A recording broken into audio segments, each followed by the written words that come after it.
bonsoir et bienvenue à tous pour le Buffet froid. Mais qu'est-ce que c'est que cette voix étrangère? Ça fait Ripopette, un Ouais. poltergeist. Ben oui, ben c'est moi-même, c'est Fred. Ben écoute, voilà, on m'avait dit de passer, je suis passé à l'occasion, j'ai dit ben tiens, pourquoi pas, allez. Eh oui, épisode spécial. Aujourd'hui, on a un invité. On a décidé qu'une fois de temps en temps, on ferait intervenir un membre du public pour apporter son regard néophyte et nous poser des questions. Un de nos amis, ça peut être sympa aussi. Pourquoi pas, avec plaisir. Et donc, ce soir, on a deux Fred. On a deux Fred. Les Fred Présente-toi Fred un peu, tiens. Essaie de nous présenter Fred en quelques mots. Allez, en 3-4 mots, présente-toi. Même 5 si tu Allez, veux. 5. Sportif, sympa, beau, Sexy. Ah ouais, mais Ultra ça c'est toi. sexy. C'est toi, donc il m'en reste encore quand même deux. Ultra sexy. Déconneur et apéro quand même. Et donc un buffet. Et donc un buffet. Un buffet Avec froid. l'apéro. Voilà, on a fait le buffet froid avant de commencer à enregistrer. Ce qu'on fait pas d'habitude. En plus, pour le coup, on a vraiment inauguré le buffet froid. Exactement, et on va l'inaugurer, on va faire plus que l'inaugurer. C'est une tradition qui va perdurer avec nos futurs invités. Dès que nous aurons un invité, nous ferons un buffet froid. Et si ça se trouve, les prochaines fois, on enregistrera même en même temps qu'on mange, tiens. Ouais, ça pourrait être sympa. Et aujourd'hui, on se retrouve pour traiter le sujet des expériences de mort imminente. Ou EMI. Exactement. À savoir que c'est un sujet qui est assez dense, qui est assez long et qu'on risque de le couper en deux parties. Et donc les EMI, qu'est-ce que c'est? L'expérience de mort imminente est un phénomène observé lorsque des personnes sont diagnostiquées comme étant cliniquement mortes, mais pas seulement. Les témoignages rapportés font souvent état d'une vive lumière qui les enveloppe dans une chaleur extrêmement agréable, d'une absence de douleur et généralement d'un état de paix intérieure transcendé par un sentiment d'amour profond et universel. C'est beau, ça m'émeut. Et c'est pour ça que la plupart des gens qui vivent cette expérience disent en ressortir transformés et que ça fascine beaucoup de monde. Ils sont transformés comment? Et ben c'est ce qu'on va voir tout au long de cet épisode justement. Ne mettons pas la charrette avant les bœufs, monsieur, s'il vous plaît. La charrue suffira, non? La charrette. Merci. Alors, tu vas vite te rendre compte, Fred, qu'avec l'autre Fred, on utilise souvent des proverbes comme ça, mais on a tendance à s'emmêler les pinceaux dans les mots. C'est un peu notre marque de fabrique. Je note. Je note aussi, bon, je vais essayer d'être à la hauteur alors ce soir et d'utiliser les bons termes. Voilà, on a un observateur. Je serai le maître capello des proverbes. Voilà, exactement. Il semblerait qu'on en ait bien besoin d'ailleurs. Juste avant de commencer, est-ce qu'il y a des points communs sur ces expériences de mort imminente? Alors, je ne sais pas depuis quand tu es arrivé dans l'enregistrement de cet épisode, Fred, mais c'est un peu ce que je viens de dire 30 secondes Mais avant. Si j'ai bien suivi, Léo, mais je veux dire autre chose que ça. Il n'y a pas des tunnels, il n'y a pas des gens qu'on voit, j'en sais rien moi. Est-ce que c'est tout, on dirait le monde des bisounours que tu nous présentes Là, on vient juste de faire l'introduction, monsieur. Il faut laisser le temps d'introduire les étapes, de faire Encore monter la la mayonnaise. Encore la charrue avant les bœufs, quoi. Exactement. Il insiste et il s'obstine. Ça fait un moment que cette question est étudiée par la science. Mais elle a connu un regain d'intérêt en 2016, quand des médecins canadiens sont parvenus par accident à enregistrer le premier scan de cerveau d'un patient au moment de son décès. Tabernacle. N'est-ce pas? C'est le cas de le dire. Les professionnels pratiquaient une évaluation de routine sur un patient qui était âgé de 87 ans. Le pauvre souffrait d'épilepsie. L'électroencéphalogramme, donc c'est un test dont le but est de détecter les anomalies dans l'activité électrique du cerveau, qu'on appelle aussi EEG. Et donc cet électroencéphalogramme était en cours pour déterminer ce qui provoquait les crises d'épilepsie chez ce pauvre monsieur. Et tout à coup, voilà Tipa qui fait une crise cardiaque. Et il se relève pas. L'électroencéphalogramme était plat. Le fait que le décès soit survenu en plein EEG était en soi une avancée scientifique majeure parce que c'était la première fois que des médecins réussissaient à enregistrer ça. Ils ont observé ce qui se passait sur le cerveau qui est en train d'arrêter de fonctionner. Et alors, qu'est-ce qu'ils ont vu? Sur 900 secondes d'activité du cerveau enregistrée, pendant les 30 secondes qui ont précédé l'arrêt du cœur et les 30 secondes qui ont suivi l'arrêt du cœur, les signaux envoyés par le cerveau étaient presque identiques à ceux qu'on peut observer quand une personne est en train de rêver, de méditer ou de penser à des souvenirs réels. D'où le nom peut-être du mot rêve, qui est aussi la petite mort alors. On peut imaginer qu'il y a un rapport. Alors la petite mort, t'es sûr que c'est pour le rêve, c'est pas plutôt pour le coït? Allez, j'étais sûr. Non, je suis sûr aussi, ça s'appelle comme ça. Je suis pas sûr, je pense que ça mérite de vérifier. Est-ce que notre maître Petit Capello obsédé. peut répondre à cette... Faire des recherches et je reviendrai vers vous prochainement. Ah oui, donc on donnera la réponse plus tard parce que nous n'avons pas la science infuse. Cela dit, cette observation du cerveau qui, au moment de l'arrêt du fonctionnement, envoie des signaux qui ressemblent à celui du rêve, laisse penser que l'idée selon laquelle on voit notre vie défiler devant nos yeux au moment de notre mort pourrait être réelle. En tout cas, on peut lui donner du crédit. Et ça y est, je recommence à dire en tout cas, à chaque nouveau paragraphe, il va falloir que je me corrige immédiatement.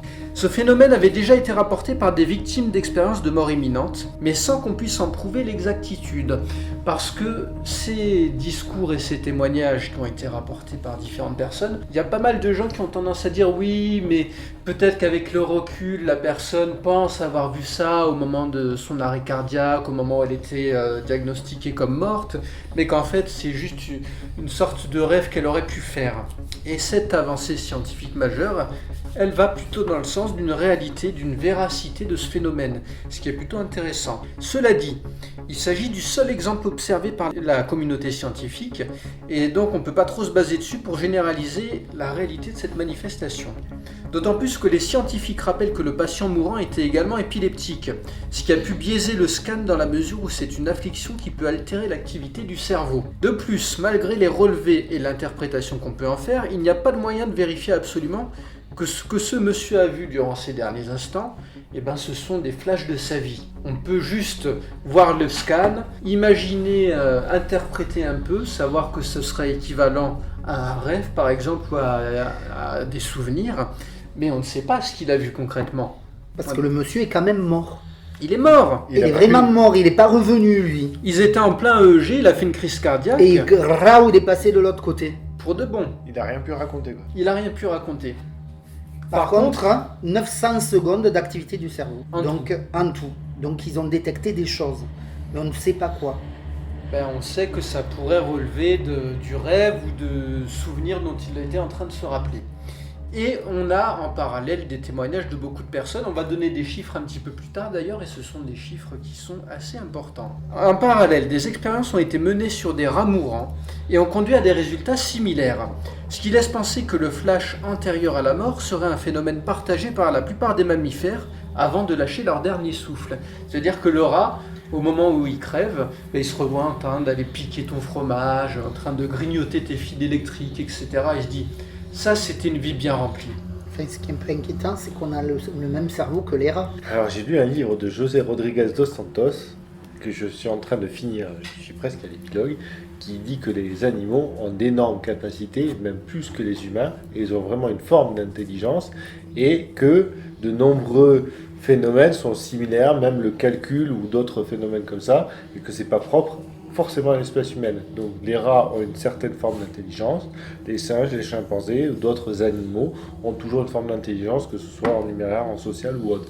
Donc il ne faut pas se rabaisser à se dire qu'on est comparable aux rats. Ils sont peut-être même supérieurs à nous. Je suis content que tu sois venu rien que pour cette intervention qui était en tout cas, on est comparable d'une aux rats, grande du richesse. On va se comparer aux rats. Ça nous montre qu'il faut arrêter de se croire supérieur. Exactement. On est juste au sommet de l'échelle alimentaire, mais pas plus intelligent. Tout à fait. Oui, on va le dire comme ça. Et donc cet auteur dont tu parles, c'est un romancier, c'est un scientifique. C'est un romancier qui était à la base journaliste. J'ai lu plusieurs romans de sa part et qui sont des romans basés sur des faits historiques pour la plupart et ou des faits scientifiques. D'accord, donc très documenté, j'imagine. Oui, tout à fait. Et donc j'attends de voir la proportion de ce qu'il a pu annoncer en termes de chiffres ou d'éléments scientifiques dans l'épilogue du roman et sa description et ses sources bibliographiques pour pouvoir étayer son propos, pour savoir quelle est la part du vrai et du faux. Et le roman lui-même est intéressant ? Très intéressant, et ça a sans cesse aller-retour entre une période et une autre. Il a fait beaucoup de romans comme ça sur les Templiers ou d'autres éléments historiques. Des chronologies Tout à en fait. parallèle. Tout à fait. D'accord, intéressant. Il faudra qu'on note dans les références bibliographiques de l'épisode. Je vous les donnerai avec plaisir. Alors, par la suite, les scientifiques ont reproduit l'expérience. Ils ont mené des travaux sur à peu près 567 patients dans 25 hôpitaux autour du monde. Ils ont attendu 6 ans avant de publier le résultat de leurs recherches parce qu'ils espéraient trouver davantage de cas similaires durant cet intervalle, mais ça n'a pas été possible. Ils n'ont pas réussi à enregistrer d'autres jets de personnes en train de décéder. Donc, les 567 patients des 25 hôpitaux autour du monde sont tous morts. Non. Ah, Pas nécessairement. pas nécessairement. Il y en a qui sont revenus dans le lot. Il y en a D'accord. certains qui sont morts et il y en a qui sont morts puis revenus à la vie. Ok. Mais on n'a pas le détail de ces chiffres par contre. Ces expériences, elles ont été menées par 2 scientifiques en particulier qui sont Pim van Lommel et Sam Paria. Et eux sont convaincus que la conscience ne s'éteint pas au moment où le cerveau cesse de fonctionner. Elle perdure un petit peu après, on va le voir plus en détail par la suite. Mais d'abord, je vais vous faire un petit historique de qui sont ces personnes. Pim van Lommel est né le 15 mars 1943 à La Rennes, dans les Pays-Bas. C'est un cardiologue hospitalier néerlandais. En comparant les études déjà réalisées sur les expériences de mort immédiate, les EMI, il a constaté qu'elles étaient majoritairement rétrospectives. Cette recherche innovante a été conduite sans le moindre financement durant plus d'une décennie, coordonnée par l'antenne néerlandaise de l'International Association for Neurology Studies. Ah, on reconnaît bien ton accent anglais, Léonard. Oui, parce que Fred, il faut que tu saches que d'un épisode à l'autre, je travaille mon accent anglais pour qu'il soit plus convaincant. Parce que j'avais honte dans le premier épisode. Alors que moi, je ne travaillerai jamais. Et donc Sam Parnia, lui est anglais et il est professeur à l'université au centre médical de Langon. Il est aussi directeur des recherches du centre de cardiopulmonologie. Non, je sais pas comment le traduire. Cardiopulmonaire. Oui, au centre cardiopulmonaire. Et ils étudient la résurrection. Aux États-Unis, c'est le directeur de The Human Consciousness Project à l'université de Southampton. Durant cette étude, parmi les patients concernés, 53 ont été ramenés à la vie après une crise cardiaque. C'est un beau score déjà. On a des chiffres, 53 sur 657. Ah ouais, en proportion, c'est pas non plus ouf. C'est pas énorme, mais c'est Ça pas fait rien quand non plus. même 53 cas. On va dire que c'est un petit peu quand même pour prouver Une les petite dires. victoire. Une petite victoire. Alors, Allez. c'est une victoire sur la mort, ils ont été ramenés à la vie. Par contre, sur les 53, tous n'ont pas vécu une expérience de mort immédiate, ou en tout cas, tous n'ont pas été en mesure de rapporter ce qu'ils avaient vu. Si ça se trouve, ils ne se rappelaient de rien, ou alors ils n'ont tout simplement pas vécu cette expérience, puisque seulement 11 d'entre eux ont évoqué avoir eu conscience des choses durant le massage cardiaque. Et sur ces 11, 6 ont évoqué une expérience de mort imminente. Mais si on se rapproche des rêves dont tu parlais tout à l'heure, Léo, les rêves, on s'en souvient pas toujours. Absolument.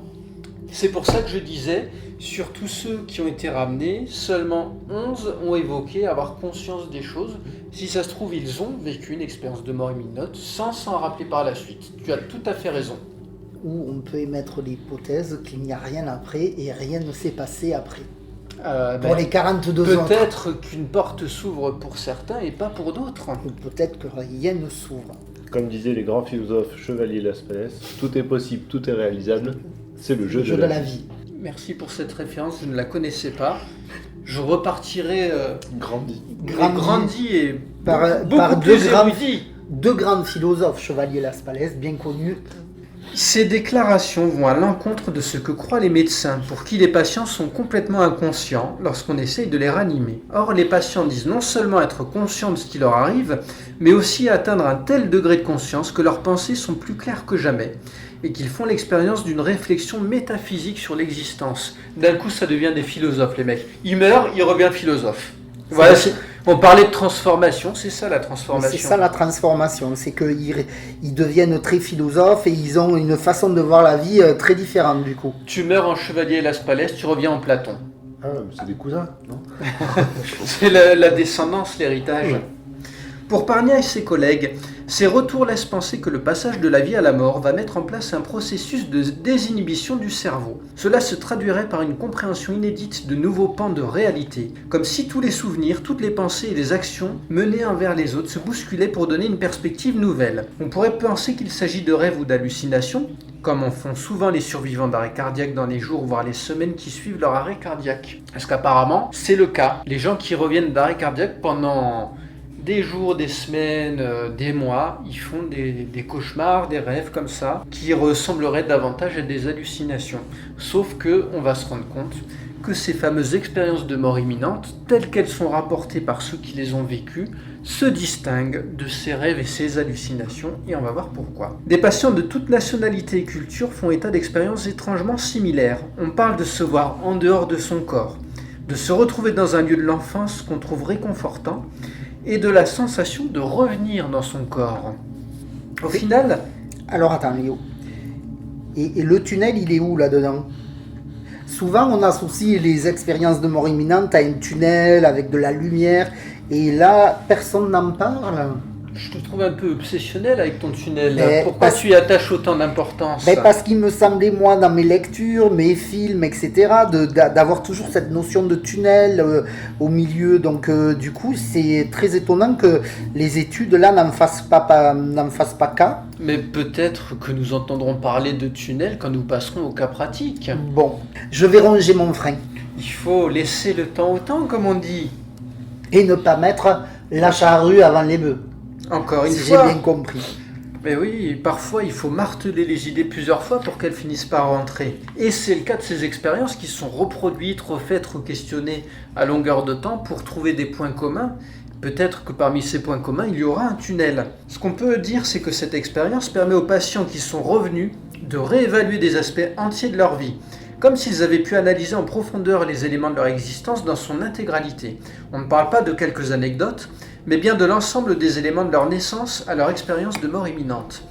Les études faites sur le sujet suggèrent qu'environ 10% de la population adulte a vécu de tels moments de crise existentielle, ce qui correspondrait quand même à 400 millions de personnes. Ça paraît beaucoup, mais ça fait que 10% de la population adulte. 10% de la population adulte actuelle. Après, s'il faut attendre de mourir pour se poser des questions sur la vie, c'est triste. C'est un peu tard peut-être. C'est un peu tard. On connaît tous des gens dont on a eu le sentiment que jamais dans leur vie ils ne s'étaient posé ce genre de questions. Il vaut mieux tard que jamais, tu diras. Peut-être que s'ils avaient vécu une expérience de mort imminente, ils auraient fini par le faire. Mais est-ce qu'ils auraient vu un tunnel, tu crois ? J'ai l'impression que Fred avait une pensée. Non, j'étais juste en train de cogiter sur les chiffres. Que 400 millions de personnes correspond à 10% de la population adulte. Actuelle. Enfin, en tout cas, 2022. Puisque D'accord. c'était le moment où l'étude a été publiée. 6 ans après l'observation du cas de ce patient canadien qui a fait une crise cardiaque, au moment où on a enregistré son électroencéphalogramme. Donc il n'y a que, 4 milliards entre guillemets, 4 milliards de population adulte. d'êtres humains. D'êtres humains. Oh, j'imagine que ça doit coller. D'êtres humains adultes. Il l'a dit, Oui, oui. il l'a Oui. précisé. Non, ça me paraît cohérent. D'accord. On pourrait même regarder. Oh, on va vérifier. On vérifiera les chiffres, mais ça me paraît cohérent, puisqu'on est à peu près 6 milliards sur la planète. Ce qui interpelle les scientifiques en chef, donc Parnia et Van Lommel, c'est que, on l'avait évoqué un petit peu plus tôt, la plupart des médecins apprennent dans leurs études que le cerveau s'éteint après 10 minutes sans oxygène. Même s'il semble ne plus émettre de signaux lorsque le cœur s'arrête, le cerveau serait en fait en train d'hiberner. C'est ce que montrent ces études. Il peut répondre à nouveau, reprendre son fonctionnement, même 1 heure plus tard. Et d'ailleurs, il y a certains cas dont on va parler par la suite qui prouvent que c'est une réalité, ça n'est pas une hypothèse. James Bond a dû le faire celui-là, je pense. Alors, j'ai pas vu tous les James Bond, en particulier pas les derniers, donc je peux pas me prononcer, mais peut-être Fred sera plus à même de répondre à cette question. Non, je ne me souviens pas. J'ai pas vu le dernier, mais je ne me souviens pas que James Bond l'ait fait, mais avec tous les gadgets qu'il a, pourquoi pas. Ah, au-delà des gadgets, le mec il s'est tellement fait matraquer, jeter d'avion, électrocuter, qu'il y a bien dû y avoir des moments où son cœur a lâché avant de repartir de plus belle. Oui, peut-être pas 10 minutes, mais oui, ça c'est sûr. À un moment donné, je me souviens plus. C'était pas dans Quantum of Solace qu'à un moment il se Ouais. fait torturer à l'électricité? Si, et que même il est obligé d'aller à sa voiture, il a été empoisonné, qui se refait Oui. un petit massage cardiaque, un défibrillateur qui n'arrive Qui pas était à- dans la qui voiture. était dans la voiture, et que c'est du coup une James Bond girl qui vient gentiment appuyer sur le bouton. Comme quoi l'adage on n'est jamais mieux servi que par soi-même n'est pas toujours vrai. Si je comprends bien, même 1 heure plus tard, tu dis, ça veut dire que le cerveau il est hibernerait pendant 1 heure et qu'on a réussi à réanimer des gens 1 heure après. C'est tout à fait le cas. Il y a une procédure médicale qui existe en ce sens, qui est utilisée de façon très très rare quand il y a des opérations sur le cerveau par exemple, pour éviter d'endommager définitivement les cellules du cerveau. Cette procédure elle consiste à simuler un arrêt cardiaque en injectant du sang refroidi. Ils prélèvent le sang de la personne, ils le refroidissent avec des produits, ils le réinjectent et ça ralentit tellement la circulation sanguine que le cœur s'arrête.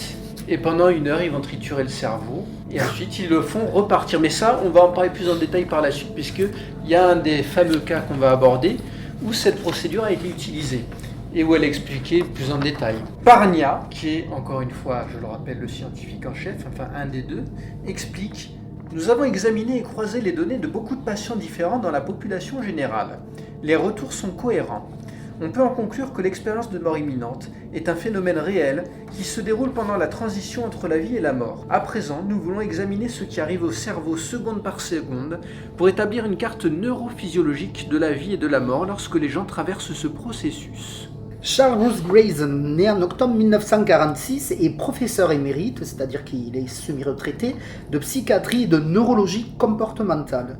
Il a écrit plusieurs ouvrages sur l'expérience de mort imminente et de nombreux articles dans des revues scientifiques à ce sujet. Moi, ce qui m'interpelle quand je lis les biographies de ces scientifiques, c'est un sujet qui finalement est assez récent dans la science. Et tu te dis, comment ils en sont venus à se passionner autant pour ça? Comment ils ont recoupé les informations, etc. à l'heure où Internet n'était pas encore le réseau d'informations qu'on connaît aujourd'hui? C'est assez fascinant. Mais parce que la vie après la mort, ça fascine depuis des générations. On prend les Égyptiens déjà, par exemple. Donc ça doit fasciner, il doit avoir des écrits, puis il doit avoir des expériences interdites, à mon avis, qui doivent se balader par-ci par-là dans le monde. Et puis je crois que la majorité d'entre nous a à la fois très peur de la mort et pas du tout envie de la rencontrer, sauf si c'est pour qu'elle nous amène vraiment quelque part derrière. Donc... Oui, envie de savoir ce qui se passe juste après, effectivement. Oui, ça serait triste qu'il se passe rien, on a toujours envie d'avoir quelque chose derrière, donc on va forcément chercher sur ce côté-là. C'est même pas seulement que c'est triste, c'est que ça fait vraiment peur. J'ai jamais été trop susceptible à des crises de panique ou quoi, mais ça m'est arrivé il y a quelques mois en arrière, une nuit, j'étais en train de cogiter sur je sais plus quoi, et d'un coup je me suis dit, tu te rends compte qu'il y a un moment où tout va s'arrêter, tu seras plus là, ce sera fini. Et là j'ai eu un passage quand même où j'étais pas bien. Et j'avais le cœur qui battait, je me disais c'est horrible comme idée, et j'avais du mal à me rendormir. Je vous ai coupé le sifflet. Oui, là. tu nous as coupé le sifflet. Ouais, parce qu'on est en train d'y penser en fait spontanément, et t'as envie de savoir ce qu'il y a après la mort, de savoir comment ça va se passer, et de dire est-ce que tu vas te réincarner, est-ce que tu vas au paradis, est-ce que je suis un chat et qu'on a cette vie, est-ce que que tu vas retrouver tous les gens que tu as croisés dans ta vie, les gens que même en admettant certains j'ai pas forcément envie de les recroiser, mais bon. Mais ceux que tu aimes, ceux avec qui tu partages des bons moments, est-ce que tu vas réussir à les retrouver? Est-ce que tu te retrouves ensemble au même endroit? Moi, je dois avouer, je me suis jamais posé autant de questions métaphysiques. Ouais. Je ne comprends pas l'intérêt de chercher, alors que c'est déjà assez compliqué d'être dans cette vie et de profiter du moment. Je trouve que ça gâche après, ça gâche le moment sur lequel on est sur Terre. Mais bon, après je comprends qu'on puisse se poser sur ce genre de questions. Moi j'ai une collègue avec qui on discute librement et très souvent de ça. Elle croit, elle, à la réincarnation, à ce genre de choses. Moi, je ne sais pas, personne n'est venu me dire « Fred, on se connaît depuis 200 ans, je te reconnais, tu as été, je sais pas, prostituée avant, boulanger... Tu nous as pas tout dit ? Non, je ne t'ai pas tout dit, Fred. Et du coup, je reste très sceptique sur tout ça. Je pense que quand ça s'arrête, ça s'arrête. C'est carrément nihiliste comme vision. Non, c'est juste que si, c'est nihiliste. Peut-être, mais moi je pense que pour profiter du moment sur lequel on est de passage, il faut pas non plus trop se poser de questions sur après. Alors peut-être qu'après il y a quelque chose, mais je préfère voir et attendre si quelqu'un me prouve qu'il y a quelque chose. Et je vois qu'on a deux personnalités très différentes sur cette question-là, et je le mettrai de façon plus générale. C'est un peu comme si tu disais... je ne vais pas réfléchir trop au projet que j'ai dans 2-3 ans, parce que ça veut dire que je ne serai pas assez concentré sur l'instant présent. J'ai une réflexion qui se défend, qui est tout à fait entendable, mais que personnellement je ne partage pas. Je pense que tu peux à la fois te projeter et te dire je sais que dans tant de temps, il y a ça que j'ai envie de faire, et je vais mettre des choses en œuvre pour atteindre cet objectif, et ça ne m'empêche pas, en parallèle, de vivre l'instant présent et de profiter. Ah oui, mais je pense qu'on n'est pas sur c'est deux choses très différentes. Entre réfléchir sur ce que je vais faire dans 2 ans parce que je serai encore en vie, et là, parler de ma future mort et de potentiellement quelque chose qui peut arriver après ma potentielle mort où tout s'arrête. Mon corps, c'est une mécanique, donc du coup, ça s'arrête. C'est comme une voiture. La voiture, elle n'a pas une seconde vie, elle va pas. La Lada de ma grand-mère qui était jaune, elle s'est pas réincarnée à ma 207 blanche que j'ai aujourd'hui. Mais ça, c'est ce que tu dis, parce qu'il y a du recyclage de voitures. Il y a des voitures dont on réutilise la carcasse, et les gens, par exemple, dont on va prendre le foie, le cœur, combien d'accidents, et on transplante leurs organes chez quelqu'un qui nous dit qu'il n'y a pas une continuité de la vie d'une certaine manière dans ces cas-là. Mais au-delà de ça, ce que je veux dire, c'est que tu peux te poser des questions sur la vie après la mort, éventuellement sur la mort, réfléchir à tout ça. Et justement, ça peut alimenter ta réflexion sur ta vie actuelle en te disant, comme je ne sais pas ce qu'il y a après, et comme j'en ai peur, et comme c'est une réflexion qui reste très présente chez moi, je vais profiter de chaque instant. Et je vais tout mettre en œuvre pour que le jour où j'arriverai au terme de ce voyage, s'il se conclut pour de bon, je puisse dire j'ai eu une vie bien remplie et j'ai fait tout ce que j'avais envie de faire. Donc les deux ne sont pas à mettre en opposition pour moi. Ah non, pas du tout, c'est pas en opposition, parce que moi, si je sais que ça s'arrête d'un coup, je vais profiter à 100%, du moins j'essaie en tout cas. J'aimerais faire 20 millions de choses. Ouais, mais est-ce que que je tu ne as peux besoin pas. de savoir que ça s'arrête d'un coup pour pouvoir profiter? C'est ça, Non, la mais philosophie. justement, je pense que je me pose même pas la question si ça s'arrête ou s'il y a quelque chose comme ça. Je traverse pas les instants de panique de Léo. Parce que je pense que c'est un... Alors il faut le mettre au singulier parce que comme je le disais, alors autant d'un point de vue général, je dirais que c'est des questions que j'ai souvent à l'esprit, mais c'est vraiment sous un versant réflexif, un peu philosophique.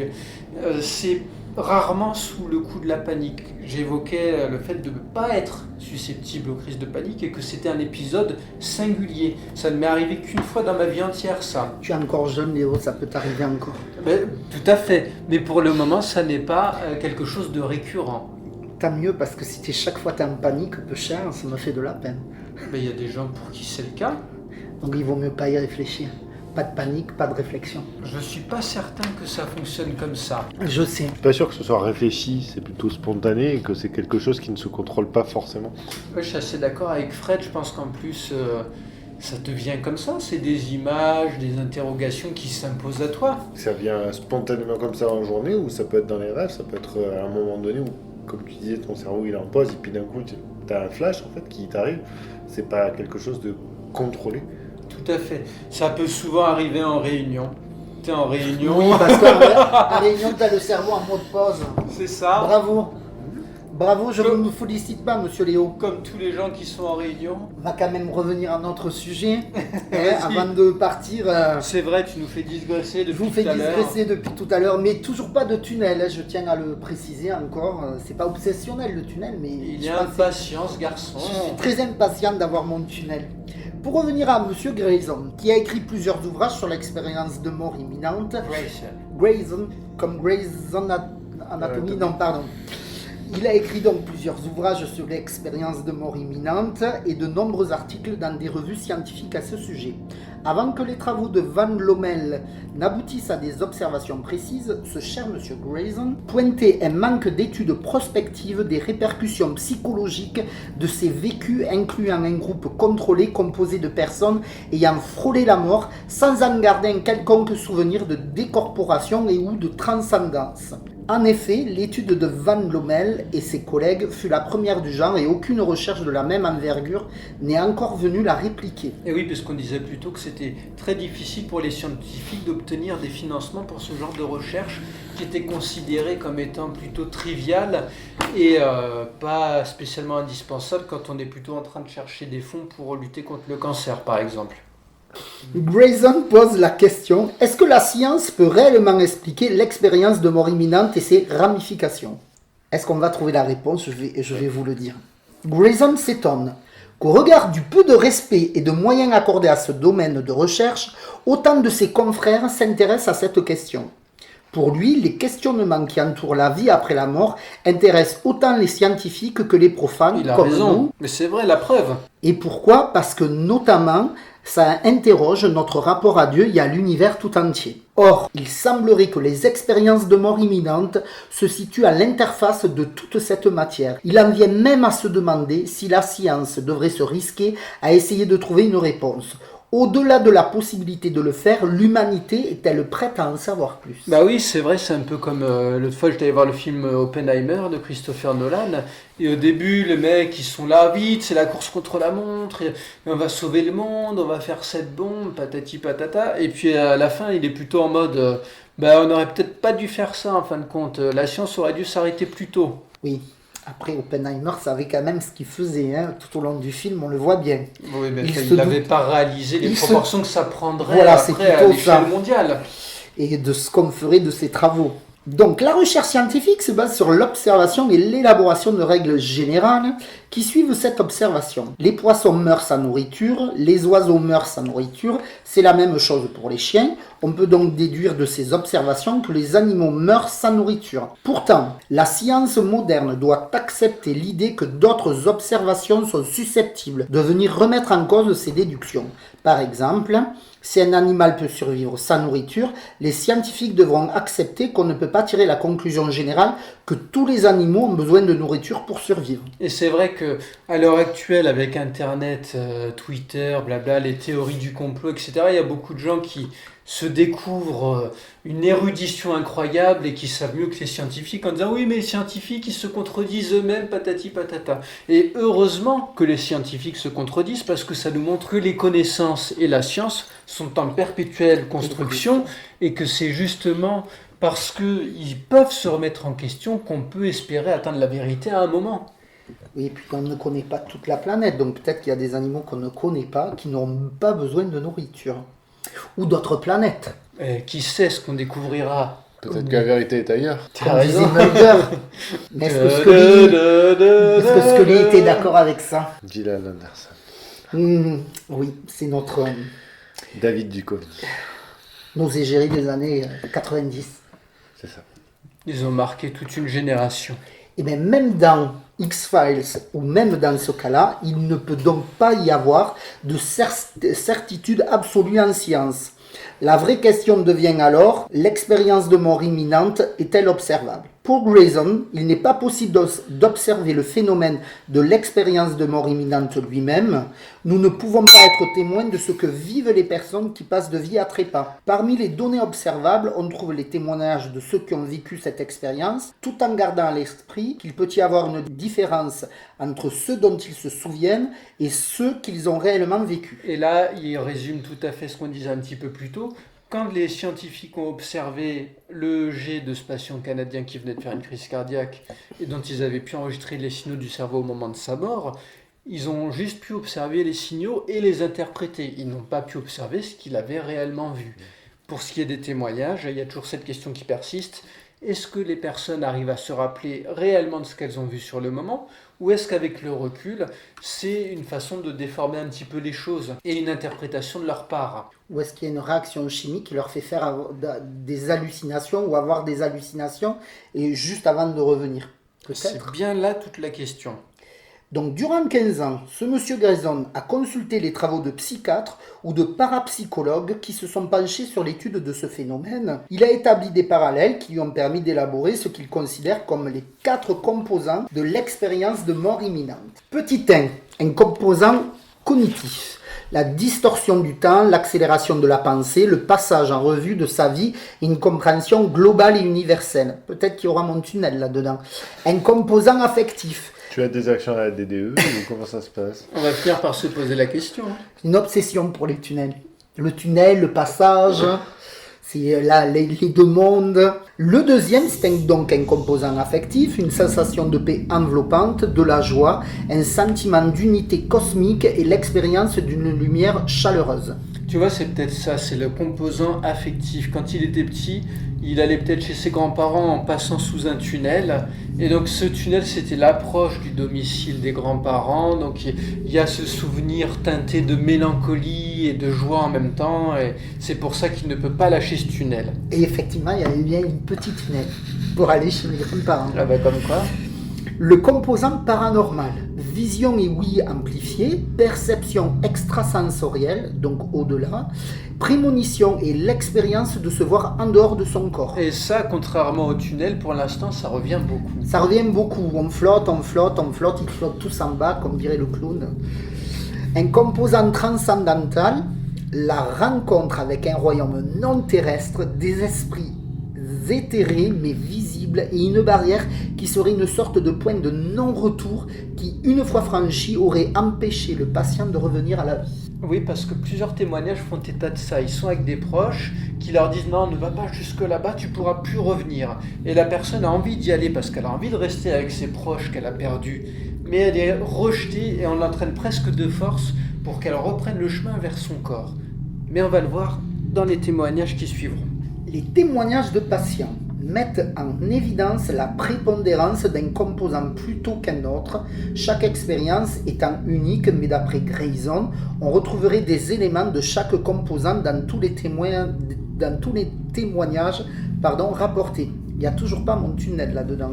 Je ne comprends pas. Grayson s'interroge enfin sur le bien fondé de la recherche sur les expériences de mort imminente. Et nous, on s'interroge sur le nombre de fois où tu vas dire tunnel dans cet épisode. Peut-être le fil rouge, le tunnel de C'est l'épisode. ça, j'ai pas gardé les comptes, mais à mon avis, on doit être à peu près à une quinzaine de fois. J'ai mis une pièce à l'intérieur à chaque fois, effectivement. Je serai très pauvre à la fin de Tu l'épisode. pourrais Je pourrais presque... presque vous payer le voyage, un nouveau voyage. Ou en tout cas, tu pourrais construire ton propre tunnel.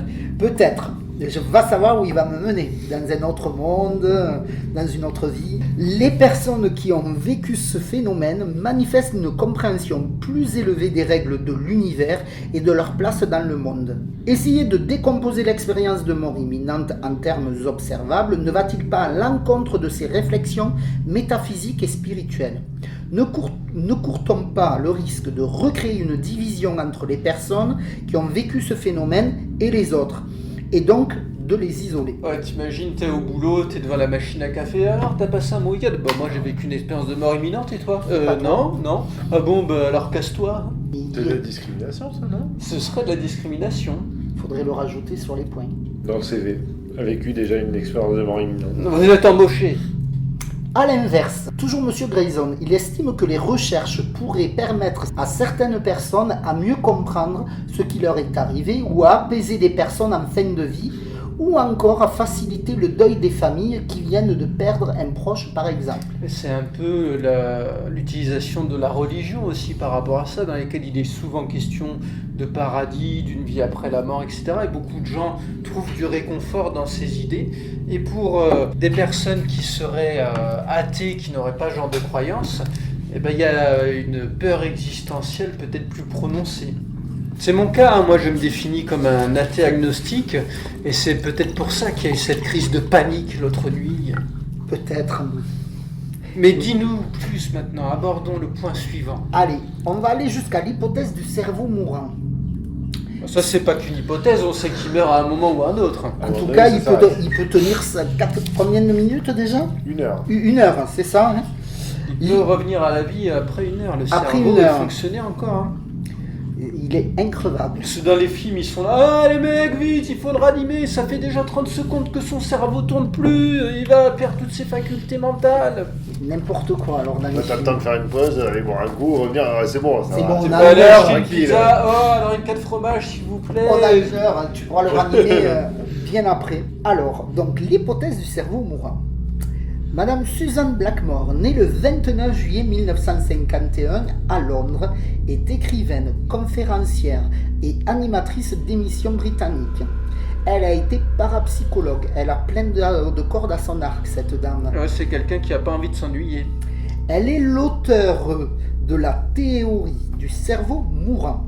Avant toute chose, rappelons qu'il n'existe pas de diplôme de parapsychologie en France. Il ne s'agit pas d'une discipline reconnue. On ne dit pas ça pour les discriminer, hein, c'est juste pour replacer un petit peu de contexte. Out, il ne serait pas venu en France, alors les époux Warren, c'est dommage. Il existe environ 200 parapsychologues qui travaillent en milieu universitaire dans le monde à l'heure actuelle. Ça fait pas beaucoup. Donc seulement un quart travaille à temps plein uniquement dans ce domaine, ça en fait encore moins. Ils publient leurs travaux dans des revues de parapsychologie spécialisées et se réunissent chaque année lors du congrès de la Parapsychological Association. Et si on rapporte ça aux 400 millions de personnes qui sont adultes et qui représentent seulement 10% de la population mondiale, Ça fait encore moins. ça fait pas beaucoup. Ça fait peanuts, les gars. C'est une émission avec des chiffres. En tout cas, une émission de chiffres et précis. Et de lettres. Et de parapsychologues. Et de par tunnels. contre. Et de tunnels. Ouais, il n'y a pas que moi maintenant. Hein. Des parapsychologues ont abandonné les recherches en parapsychologie, n'estimant pas que l'état actuel de la recherche suggérait l'intérêt de poursuivre la recherche plus en avant. Ils sont alors devenus sceptiques. C'est le cas de Susan Blackmore. Hérétique. Ils devraient aller dans les Chez- services secrets des États-Unis parce qu'ils aiment bien les parapsychologiques. Ben oui, mais s'ils sont devenus sceptiques, ils serviraient à rien au gouvernement. Ben justement, ils pourraient enlever ce scepticisme comme ça. Les pauvres, ils seraient utiles aux États-Unis et à leur hégémonie mondiale. Je suis assez persuadé qu'ils ont des parapsychologues qui travaillent pour eux de toute façon. Dans son livre, cette chère dame qui s'intitule Dying to Live, elle dira « Ce n'est pas étonnant que nous soyons si promptes à nier l'existence de la mort. Des religions entières sont construites autour de ce déni. Tournez-vous vers cette religion et vous aurez la vie éternelle. Ou encore, la science nous apprend que la mort est la fin et se trouve donc en opposition avec la religion. » Elle n'est pas très proche de la religion, cette Susan Blackmore. Suzanne, la dénommée Susan Blackmore, elle pose aussi le postulat que les expériences de mort imminente ne seraient rien de plus qu'une hallucination du cerveau au moment de la mort. Un peu comme si on éteignait une télévision et que le programme prenait alors fin. La conscience sera alors l'émission télévisée qui se termine. Elle est ennuyeuse, sa théorie, je trouve. Moi, les sceptiques, je les trouve souvent ennuyeux. T'es là, t'as une idée super top à raconter. Ouais, il se passe ceci. Et ils arrivent, non, c'est pas ça, c'est juste qu'en fait, t'es en train de mourir. C'est une hallucination, il n'y a rien après la mort. Ben, tu dis ça, ben, t'es une mauvaise langue parce qu'il y en a d'autres qui pensent comme elle. Pour aller dans ce sens, Rick Strassman, professeur en psychiatrie, a observé dans des études menées entre 1990 et 1995 que l'injection de diméthyltryptamine, une drogue qu'on trouve dans certaines plantes, pouvait créer ce qui ressemble à une expérience de mort imminente. Ah, c'est un bouche un coin, hein. J'en Selon- reviens pas, dites donc. Selon lui, le corps produirait de la diméthyltryptamine au moment de la naissance et de la mort. Il semble que ce ne soit qu'une théorie et qu'aucune observation scientifique ne vienne étayer cette hypothèse. Donc le Rick Strassman, il pourrait tout aussi bien se taire parce que moi aussi je peux dire bon ben alors les mecs, vous savez pas quoi? En fait l'expérience de mort imminente c'est vrai parce que c'est des extraterrestres, ils arrivent et ils t'emmènent au moment de ta mort, ils t'emmènent sur leur planète. Mais vu qu'apparemment même quand tu es scientifique, il n'y a pas besoin d'étayer, tu peux juste dire c'est une hypothèse. Ça t'embouche à quoi ça aussi hein? Ça m'embouche un coin, mais tu vois, je me rapprocherai plutôt de ça, moi. Plutôt personnellement. Mais bon, peut-être que tu arriveras en fin de podcast, cher Léo et cher Fred, vous arriverez tous les deux peut-être à me convaincre. T'es un sceptique pur toi. Je suis un sceptique, moi, oui. Et toi dois- Fred, ton avis pour le moment, là à chaud comme ça, tu dirais que tu penses que c'est quoi l'expérience de mort imminente? C'est une hallucination, il peut y avoir du vrai peut-être? Moi je dis pourquoi pas, après je pense que c'est beaucoup une affaire de croyance et de se dire oui je pense que c'est possible. Et peut-être qu'à un moment donné on peut s'imaginer des choses qui peuvent vraiment ou pas arriver. Donc t'es pas fermé en tout cas. Non. Nous n'avons pas un sceptique à nos Je côtés. préfère ce Fred là, je crois que je vais Ah, continuer le aïe, podcast aïe, aïe, avec aïe. lui à l'avenir. Aïe, aïe, aïe, aïe, aïe. Mais moi, je suis le sceptique du club. Je me dis pourquoi pas. Pourquoi pas? On m'a pas prouvé complètement le contraire encore pour l'instant. Regarde la preuve, ils te disent non, ça n'existe pas, c'est patati patata. D'accord, quelles sont vos preuves? Oh ben on n'en a pas, attends. Bon ben alors. Moi, j'attends qu'on me prouve par A plus B qu'il y ait quelque chose après la mort. Je dis pas que ça n'existe pas, je suis pas un sceptique à 100%, mais je suis très étonné que ça ne touche qu'une petite partie de la population, comme on l'a vu. Hein. et que on peut rien prouver. Après, on ne sait pas. Mais de la même manière qu'on ne peut pas prouver que ça n'existe pas. À l'heure actuelle, aucun scientifique, y compris parmi les sceptiques purs et durs, n'ont réussi à prouver que ça n'existait pas. Ils ont juste dit non, moi j'y crois pas, donc ça n'existe pas. Et aucune de leurs théories n'a été prouvée. Mais dans l'inverse, c'est pareil. Aucune théorie ça n'a veut prouvé dire qu'il y a quelque chose après la mort. Donc Ça il vaut veut mieux dire- être suisse, comme ça on est entre les deux. Oui, voilà, autant être suisse. Après, c'est rassurant. Après, il y a un constat qu'on peut faire, c'est rassurant de croire aussi qu'il y a quelque chose après la mort. Ça permet, comme tu le disais tout à l'heure, d'avoir peut-être cette tranquillité d'esprit et de peut-être pas, parce qu'il y a des personnes qui sont angoissées et ne pas avoir trop peur de la mort et d'accepter que on est là que pour un temps et que quand on meurt, il y a quelque chose après. C'est toujours plus rassurant que de se dire une fois que tout s'arrête, ça s'arrête.